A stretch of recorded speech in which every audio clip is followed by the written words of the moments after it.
भक्त ने तंबाकू खिला दी उनको। अब तंबाकू खिला दी उनको, अच्छी लग गई, स्वाद आ गया। हाँ, एक बार, दो बार, तीन बार हुआ, अब तो उनकी आदत पड़ गई, अच्छी लगने लगी। और आदत पड़ गई तो अब हुआ यूं, जहां जाते वहां पर चाहिए चाहिए वो औषधि उनको। औषधि अर्थात तंबाकू चाहिए चाहिए। भक्त कोई भी आता पूछने कि कोई कमी तो नहीं, क्या सेवा करें आपकी, तो बस धीरे से कहते हमारी वही सेवा कर दो। घर पर उतनी सेवा हो या ना हो, लेकिन बाहर जब जाएंगे तो सब पूछेंगे कुछ सेवा करें, तो बस वो हर बार तंबाकू मंगाते। अच्छा, जब कक्ष में रहते, कमरे में रहते, तो पूरा दिन तो उनका मुंह चलता रहता, 15-20 मिनट बाद चाहिए औषधि, खा लेते। लेकिन जब व्यासपीठ पर विराजमान होते बैठते, तो यहाँ पर तो 4 घंटे कुछ नहीं खाना, कुछ नहीं पीना, क्यों? इसकी मर्यादा होती, भगवान विराजमान है। और अगर यहाँ पर हम खाते पीते रहे तो हमारे कथा कहने से लाभ क्या है कि अगर इसी को हम जूठा करते रहे बैठकर, तो 4 घंटे उनको बड़े भारी पड़ते थे। कैसे निकले कैसे निकले, मन में चलता है कि एक बार मिल जाती औषधि तो आनंद आता, तो कथा कह लेते हम। तो विचार क्या क्या, एक स्टील की डिब्बी आती है, अब आती हो या ना आती हो, पहले आती थी, उसमें एक तरफ चूना होता था, बीच में तंबाकू भरी होती थी, वो पॉकेट में, भाई कुर्ता जो होता उसमें जेब होती, उसमें डाल देते थे। अब जो तंबाकू खाते हैं उनको पता होगा कि हाँ ऐसी डिब्बी आती है। अब ये मत विचार करना, दीदी जी ने बताया है कि जो खाते होंगे उनको पता, इनको पता, अर्थात ये खाती होंगी। हम खाते नहीं हैं, लेकिन हमने देखा है तो पता है। तो यहाँ पर जब वो लेकर के बैठ जाते, अब यहाँ हम बैठे, हम क्या लेकर के बैठे आपको नहीं दिख रहा होगा, क्यों? सामने रामचरितमानस जी विराजमान है, तो भगवान विराजमान, उसके पीछे हम क्या लेकर बैठे, हम क्या कर रहे हैं हाथों में, आपको क्या पता।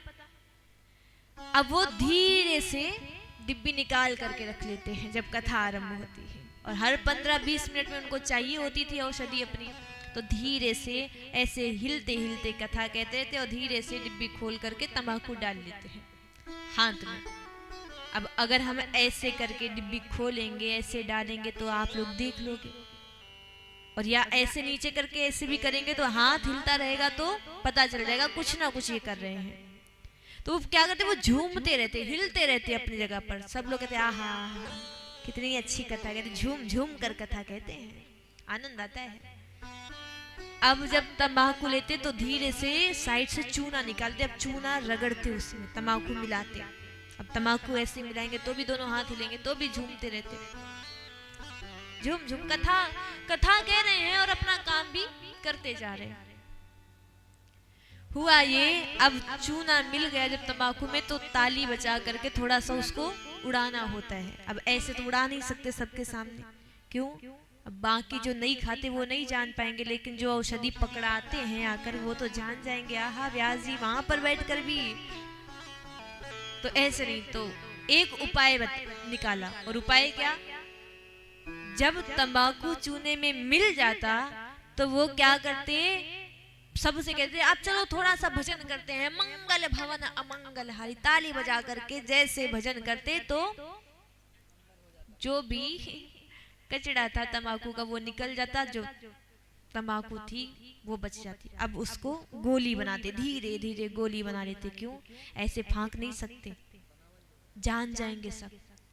तो अब धीरे धीरे गोली बनाते, और अब खाने की बारी आती तो फिर पूरा स्वर लेकर के मंगल भवन अमंगल हारी, और जैसे यहाँ से हाथ यहाँ जाता तो तंबाकू यहीं पर छूट गई, हाथ ऊपर, तो सब सोचते आहा संगीत वालों को स्वर दे रहे हैं, और ये जानते, और सुंदर भजन होता तो सब कहते कथा में आनंद बड़ा आता, हर 15-20 मिनट में तो ये भजन गाते हैं, संकीर्तन करवाते, आनंद आ जाता है।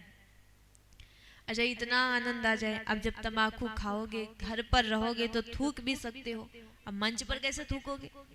तो पूरे मुंह में जब थूक भर जाता तो क्या होता, जब बोलते तो थूक आगे गिरता, और यहीं से सबका मन खराब हो जाता, ऐसा मन खराब होता सबका, सब कहते कथा बड़ी अच्छी कहते हैं, झूम झूम करके कथा कहते हैं, हर बार भजन कराते हैं 15-20 मिनट में। एक काम कर थूकते बहुत हैं, पूरा मन खराब कर देते हैं। लेकिन अब वक्ता है भाई, व्यास जी हैं, तो उनसे कोई कुछ नहीं कह सकता भाई, इनसे क्या कहेंगे, ये तो व्यास जी हैं, बड़े हैं, कोई कुछ ना कहता। लेकिन मन सबका खराब होता। तो एक दिन सब ने विचार किया, गांव के जो बड़े बुजुर्ग व्यक्ति थे उनसे कहा, आप जाकर कह दीजिए, थोड़ा सा थूका मत करिए। अब 2 दिन बचे थे कथा के, तो हुआ यूं कि जब जैसे कथा विश्राम हुई, जैसे उतरे जाने लगे गाड़ी से बैठ करके, तो बूढ़े बाबा आए और बोले, राम राम बाबा जी। महाराज जी जय सिया राम। जय सिया राम हुआ। का कथा समझ में आती है?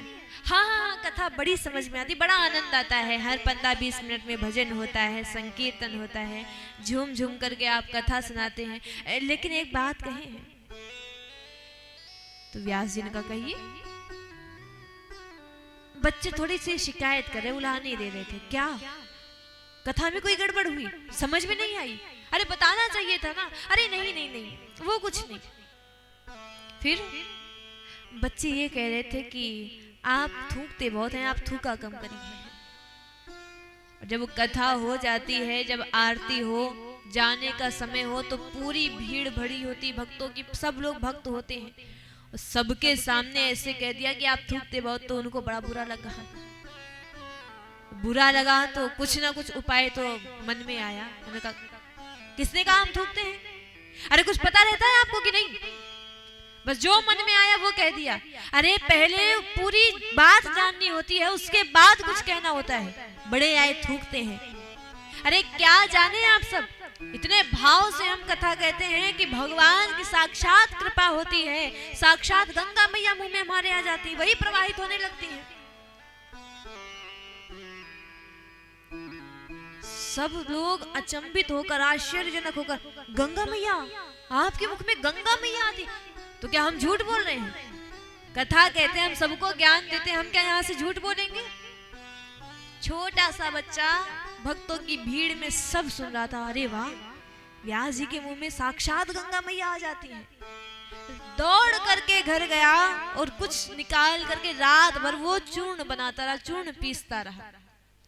रात भर महीन चूर्ण बनाया, पीसा, फिर उसकी एक गोली बनाई और वो जेब में रख करके जब आगे आया तो सबसे आगे जाकर बैठा कथा में आज, और विचार कर रहा है कि कब व्यास जी आए, कब व्यास जी के मुख में गंगा मैया आ जाए। प्रतीक्षा कर रहे हैं। व्यास जी आए, कथा आरंभ हुई। अब तो उनकी आदत लगी है, स्वभाव हो गया है, तो अपना वही काम किया। पूरा तंबाकू भी मिला ली, अब उड़ा भी लिया, गोली भी बना ली। लेकिन जैसे ही स्वर देने की जैसे ही बात आई, तो व्यास जी की गोली मुंह में बाद में गई। जैसे ही मुंह खुला कि उस बच्चे ने ऐसा निशाना फेंक करके मारा कि वो गोली सीधा व्यास जी के मुंह में गिरी। और जैसे ही मुंह में वो गोली गई, अब तो महाराज ऐसा कसैला कसैला मुंह हो गया, व्यास पीठ पर बैठे, ना थूक सकते हैं, और स्वाद ऐसा है कि अंदर भी नहीं निकल सकते। इतना मन खराब हुआ, इतना खराब मन हुआ, जल्दी से पानी वानी मंगा करके पिया। बैठे जैसे तैसे, उन्होंने कथा सुनी, लेकिन पूरी कथा में आज उस बच्चे को देखते रहे। जैसे उतरूंगा पहले इसको बुलाऊंगा, इसने फेंका क्या, डाला क्या मुंह में। कथा हुई, और जैसे कथा हुई सब लोग जाने लगे। व्यास जी सीधा नीचे उतर कर उस बच्चे, इधर आ। बच्चा, मैं? हाँ तुम इधर आओ। तो बच्चा आया, चरण स्पर्श किया, आशीर्वाद लिया, बोला जी गुरुजी बताइए, कोई काम था? व्यास जी कहते, ये तुमने मेरे मुंह में क्या डाला था? बच्चे कहते, कब? जब मैं कथा कहने आज आया, कथा के बीच में तुमने जो गोली फेंक दी मेरे मुंह में, वो क्या था? बड़ा बेकार स्वाद था उसका। बच्चे ने कहा, अच्छा वो, अरे गुरुजी वो 4 साल पहले ना। गुरुजी कहते 4 साल पहले नहीं, 2 घंटे पहले जो गोली अरे वही बता रहे हैं, सुनिए। वो 4 साल पहले ना हमारे पिताजी का स्वर्गवास हो गया था। गुरुजी ने कहा, फिर से वही बात? जब मैं कह रहा हूं कि 2 घंटे पहले क्या डाला था, 4 वर्ष बाद क्यों जा रहे पीछे? और तुम्हारे पिताजी की मृत्यु से स्वर्गवास से इस गोली का क्या लेना देना? अरे गुरुजी वही बता रहे हैं, सुनिए तो। 4 साल पहले हमारे पिताजी का स्वर्गवास हुआ था। उनकी अंतिम इच्छा थी कि हमारी अस्थियां गंगा जी में प्रवाहित करना।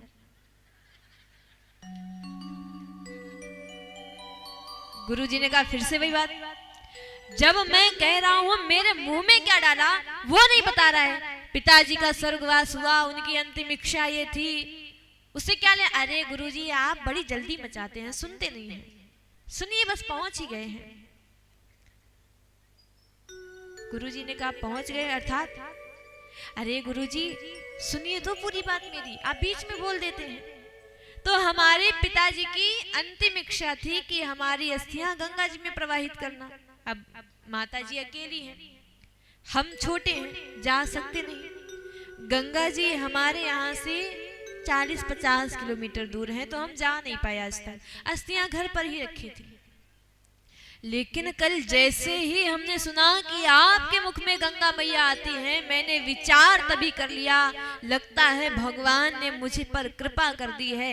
मैं तो नहीं जा पाया, गंगा मैया स्वयं आ गई, इसीलिए दौड़ करके गया। अस्थियां मैंने रात भर पीस करके चूर्ण बनाया, उसकी गोली बनाई, और जैसे ही आपके मुंह में गंगा मैया आई, मैंने वो अस्थियां गंगा मैया में प्रवाहित कर दी। तो वो मेरे पिताजी की अस्थियां थी। तो कहने का भाव है कि कभी कभी कुछ आदतें हमारी ऐसी होती हैं, ऐसी पड़ जाती हैं जो बड़ी नुकसानदेह होती हैं। अगर गलत आदत ना पड़ती तो अस्थियां ना खानी पड़ती। तो वैसे ही कथा में मन लगाइए। अगर कथा में मन आपका लगा नहीं तो ये कथा आपके लिए बन जाएगी व्यथा। और वही हुआ सती मैया के साथ।